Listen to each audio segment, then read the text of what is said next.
Beri nama pedang ini Naga Puspa. Selamatkan dia.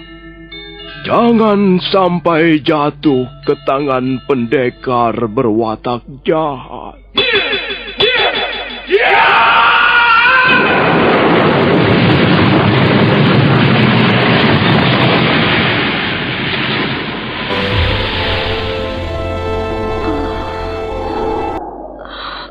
Kakang Kamandanu, kau masih juga tidak percaya bahwa aku mencintaimu. Mesin, maafkan aku, Mesin. Mesin. Mesin!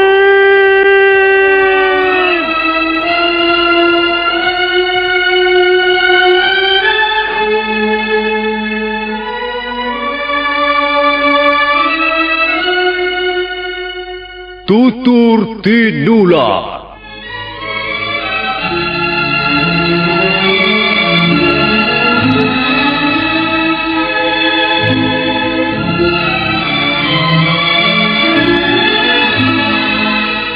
Sebuah sandiwara radio serial, produksi Sanggar Cerita dan teater Sanggar Prativi.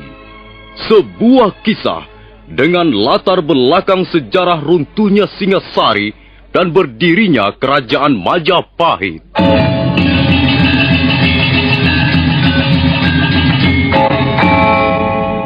Sandiwara ini didukung oleh pemain-pemain radio yang sudah ternama.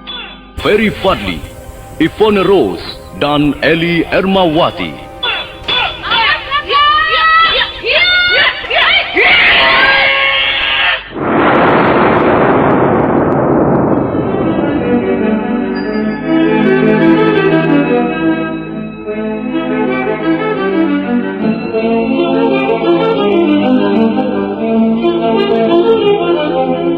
Cerita ini ditulis dan diolah oleh S. Tijab, hiasan musik dan sutradara C.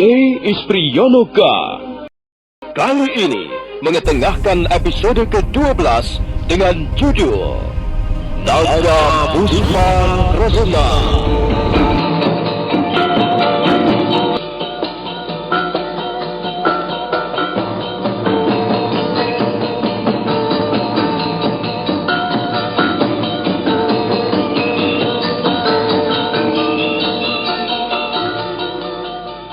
Dalam seri ke-333 ini didukung oleh para pemain Ape Burhan sebagai Wong Agung, Bang Jeger sebagai Sudra Palong, Penny sebagai Jana Lelung, Lukman Tambose sebagai Empu Bajil, Wenda Lubis sebagai Wirot, Ivone Rose sebagai Sakawuni, Ferry Fadli sebagai Arya Kamandanu, dan Asdi Suhastra pembawa cerita. Selamat menikmati.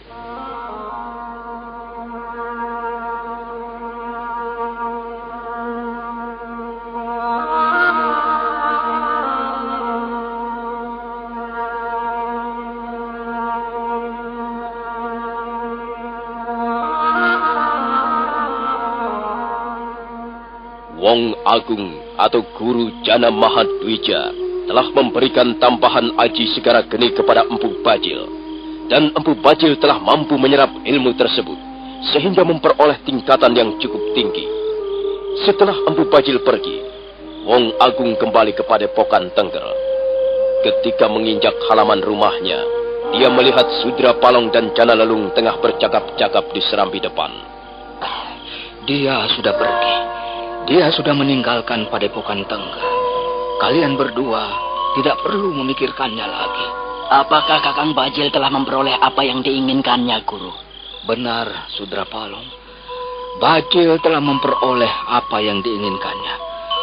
Aku telah memberikan tambahan aji segara geni kepadanya. Hal itu bisa berbahaya sekali, Guru. Iya. Aku ibaratnya memberikan mainan pisau yang sangat tajam kepada seorang bocah cilik. Pisau itu bukan hanya dapat mencelakakan orang lain, tapi bisa juga mencelakakan dirinya sendiri. Tapi Bajil telah memojokkan aku. Ampun, Guru. Seharusnya Guru tidak memberikan tambahan Aji Segara Geni kepada Kakang Bajil. Iya, Guru.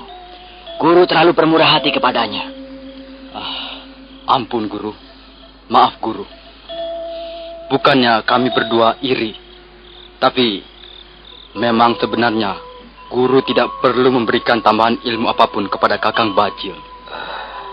Guru sendiri mungkin lebih tahu sikap Kakang Bajil. Guru lebih mengenal seluk-beluk hatinya. Sudra Palong dan kau, Jana Lelung. Iya, Guru. Semula aku memang tidak akan memberikan apa-apa kepada Bajil. Aku tahu siapa Bajil. Aku kenal watak, sikap, dan kecenderungan-kecenderungannya yang merusak. Tapi bagaimanapun juga, dia adalah bekas murid Padepokan Tengger. Maaf, Guru. Ampun, Guru. Bekas murid. Artinya sudah bukan murid lagi. Benar, Sudra Palong. Tapi sedikit banyak dia pernah menimba ilmu kepadaku. Dia pernah menjadi anak didikku.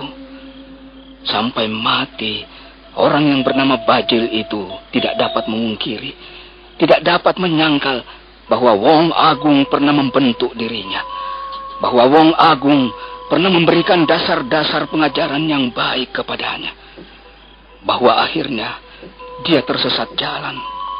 Itu lain soal.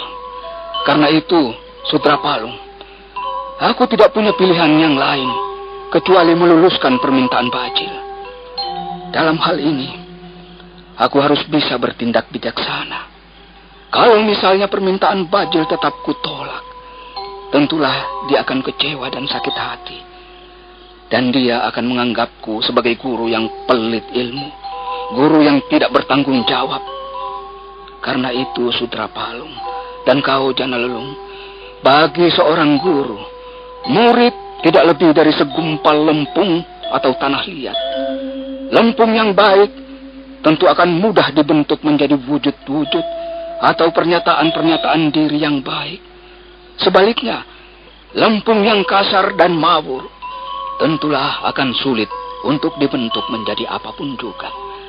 Dan Padepokan Tengger ini menyediakan diri sepenuhnya bagi bermacam jenis lempung. Kalau memang lempung itu masih bisa dibentuk, itulah tugasku. Membentuk lempung menjadi perwujudan-perwujudan yang baik. Tapi kalau memang lempung itu sudah terlalu kasar dan mawur, apa yang bisa kulakukan? Ini bukan pernyataan putus asa, Sudra Palong. Sama sekali tidak. Sekali lagi, Bajil telah memojokkan diriku. Dia telah meminta yang tidak sepantasnya dipinta. Dia telah menginginkan sesuatu di luar batas kemampuannya. Dia telah meminta takaran lebih banyak dari yang seharusnya diterima. Dia telah mencampur adukan aliran ilmu putih dengan perwatakan-perwatakan jahat yang terdapat dalam dirinya. Sebenarnya, sungguh sangat disayangkan. Tapi kembali lagi ke soal semula, bahwa Bajil telah memojokkan diriku. Bajil telah memaksaku.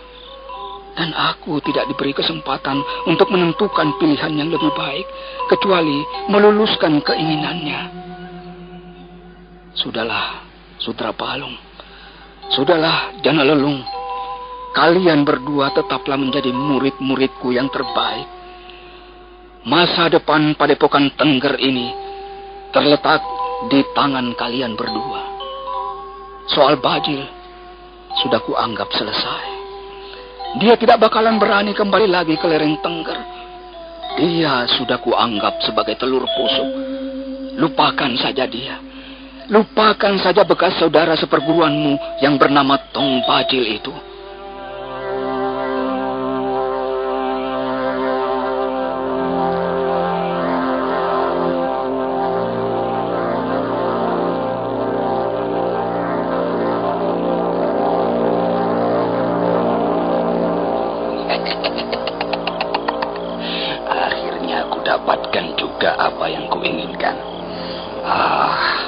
Akhirnya Aji Segara Geni sepenuhnya berada di dalam genggaman tangan-tanganku.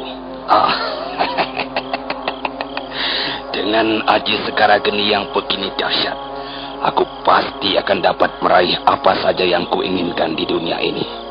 Aku akan menjadi raja di dunia kependekaran.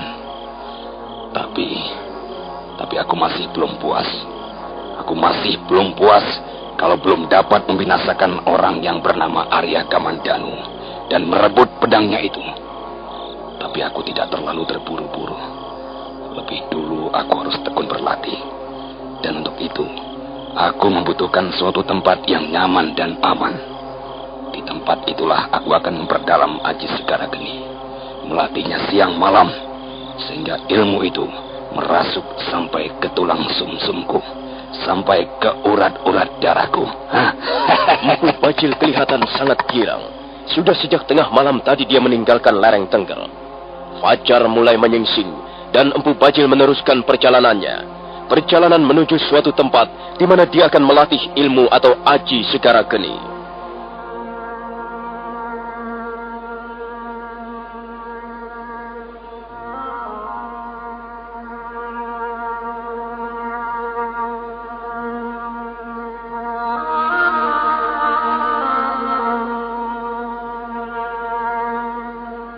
Perlahan-lahan Sang Hyang Bagaskara menyembulkan wajahnya dari mulut cakrawala. Cahayanya yang hangat menyentuh ujung-ujung daun. Bukit Kurawan menjadi terang, seolah kehidupan baru saja dimulai setelah semalam berhenti karena tidur dalam kelelahan.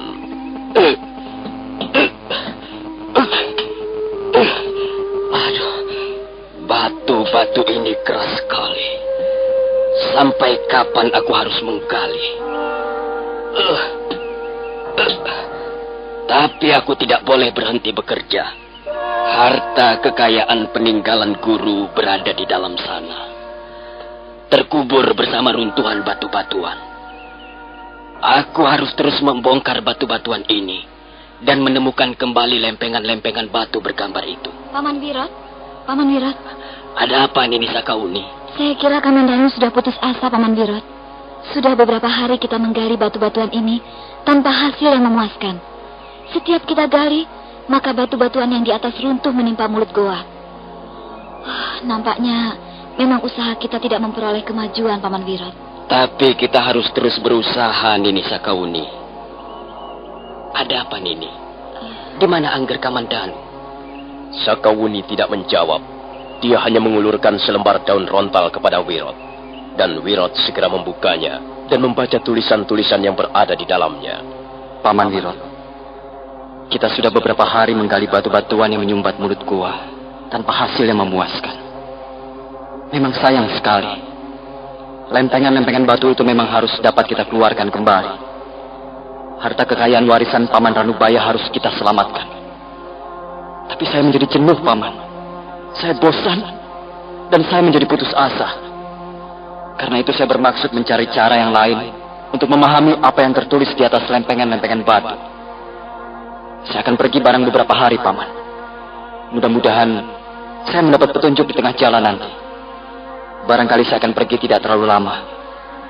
Nah, bagaimana pendapatmu, Nini Sakauni? Saya pun menjadi bosan, Paman.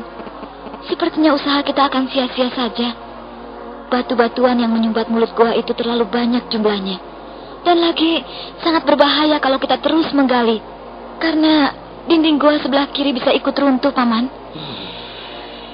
Iya, memang benar, Nini.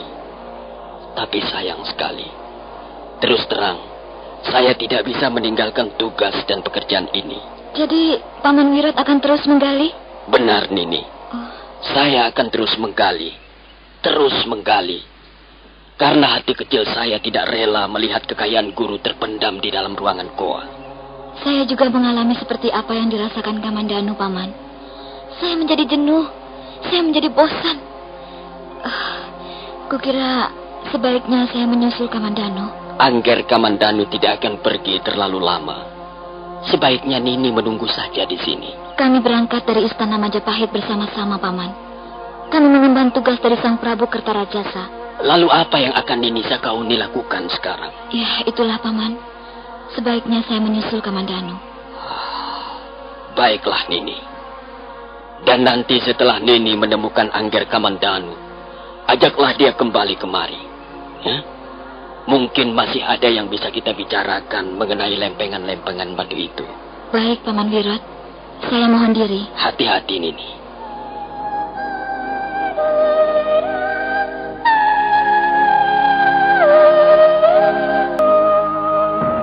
Sakawuni lalu bergegas melangkah meninggalkan Wirot. Tubuhnya segera lenyap di balik pohon-pohonan. Wirot mendesah perlahan. Dia membalikkan punggungnya dan melihat mulut gua masih tertutup rapat oleh runtuhan batu-batuan. Wirot kembali mendesah perlahan. Sepertinya ada sesuatu yang berat mengganjal dalam hatinya. Mengapa dinding gua itu harus runtuh? Ada saja. Macam-macam saja. Tapi aku tidak akan menyerah. Aku akan terus menggali. Aku akan habiskan sisa-sisa usiaku ini untuk terus menggali.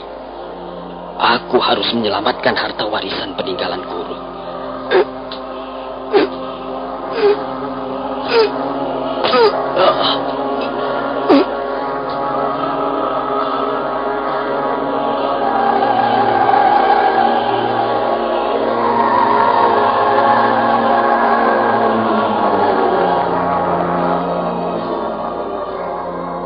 Sementara itu, Arya Kamandanu terus berjalan menyusuri pinggang Bukit Kurawan.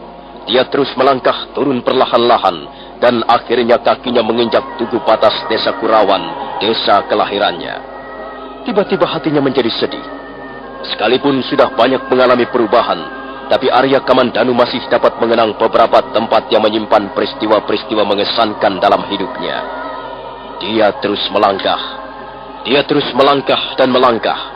Sepertinya ada sesuatu yang menyeret kakinya menuju ke tempat tertentu. Aneh sekali.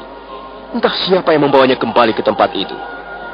Arya Kamandanu terkejut karena tiba-tiba dia sudah berdiri di depan pelataran rumah kediamannya. Pekarangan rumahnya memang sudah banyak berubah. Banyak tumbuh-tumbuhan liar bertebaran di sana-sini. Tapi pohon darsana itu masih berdiri di tempat semula. Pohon itu sudah kelihatan sangat tua. Pohon itu nampak sudah rapuh, berdiri dengan rapuh di depan bekas-bekas rumahnya yang terbakar. Tiba-tiba dia seperti melihat ayahandanya, Empu Hanggareksa, duduk di serambi depan. Begitu bayangan itu lenyap, tiba-tiba muncul Nyi Rongkot, abdinya yang setia, tengah menjemur pakaian di halaman samping. Oh, rumah kediaman. Rumah yang dulu telah melahirkannya dan membesarkannya, kini sudah tiada lagi. Sudah merupakan kenangan berdebu yang semakin lenyap oleh sang waktu. Mengapa aku sampai di sini? Siapa yang telah membawaku kemari? Mungkinkah aku merindukan kembali hal-hal yang sudah jauh di belakang sana? Rumah tinggalku. Tak ada yang bisa kulihat sekarang ini, kecuali puing-puing kenangan yang menyakitkan. Di rumah itu dulu aku pernah mengawini Mesin. Di rumah itu dulu aku pernah bertengkar dengannya. Di rumah itu dulu aku pernah bertengkar dengan saudara tuaku, Kakang Dipangka. Tidak. Aku harus segera pergi dari sini. Aku tidak tahan melihat semua ini. Aku tak ingin membiarkan diriku tenggelam dalam kabut kenangan masa silam. Arya Kamandanu segera melompat. Dia kemudian berlari sekencang-kencangnya. Dia terus berlari menembus kegelapan malam.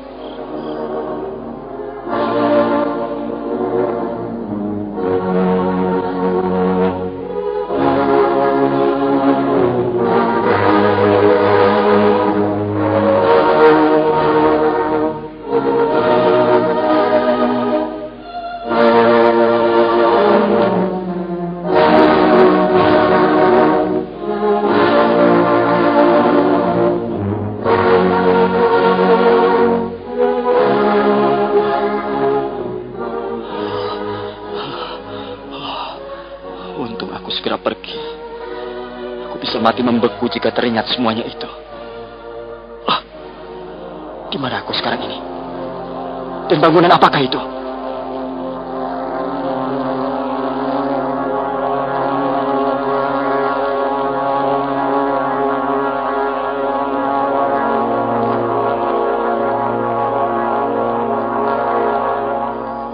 Kembali Arya Kamandanu terkejut, karena tiba-tiba dia sudah berdiri di sebuah bangunan tua. Bangunan itu mirip sebuah candi, atau bangunan peninggalan bagi para pemuja Sang Siwa Buddha.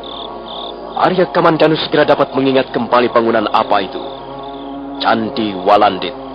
Ya, sekarang dia sudah berdiri di depan Candi Walandit. Candi Walandit. Tempat ini pun telah menggoreskan kenangan paling dalam di hati sanubariku. Narirati. Sekarang Narirati sudah tiada lagi. Gadis menguntur kepada siapa aku pernah memberikan cintaku yang pertama itu. Sekarang sudah tiada lagi. Barangkali arwahnya sudah tentram di alam baka. Dia tidak tahan menjadi istri Kakang Dwi Pangga. Kakang Dwi Pangga. Kakang Dwi Pangga. Sejarah kehidupan masa laluku tidak dapat dipisahkan begitu saja dari kehadiran Kakang Dwi Pangga. Di dalam ruangan Candi Walandit itulah Kakang Dwi Pangga telah mengkoyak-koyak hatiku, telah merebut apa yang menjadi milik kebahagiaanku. Tidak. Aku harus segera pergi dari sini. Aku tidak ingin melihat semuanya ini. Aku harus pergi. Aku harus pergi dari sini.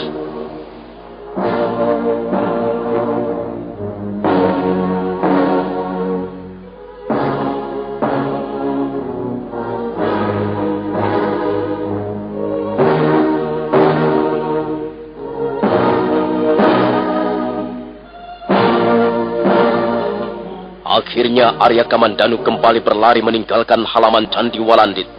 Dengan menggunakan aji seipi angin, Arya Kamandanu terus berlari bagaikan terbang melintasi pohon-pohonan.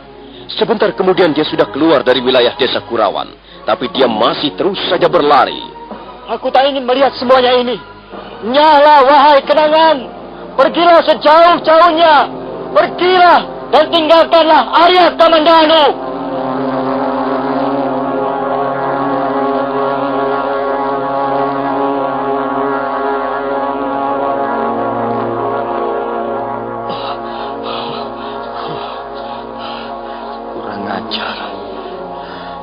Tiba-tiba di mana-mana aku berjumpa dengan setan-setan kenangan.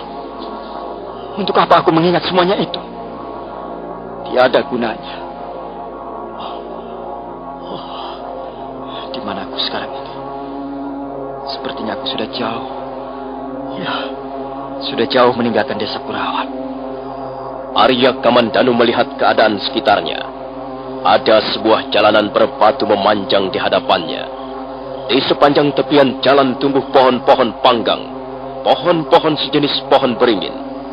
Arya Kamandanu kemudian melangkah perlahan-lahan dan merebahkan dirinya di bawah pohon panggang yang sangat rindang. Untuk sesaat lamanya dia istirahat di situ. Dia merasa sangat lelah, terutama sekali pikirannya. Dia berusaha untuk mencampakkan segala gambaran yang menghantui pikirannya. Gambaran-gambaran tentang masa lalunya. Mendadak dia terkejut sekali karena merasa pundaknya disentuh oleh seseorang.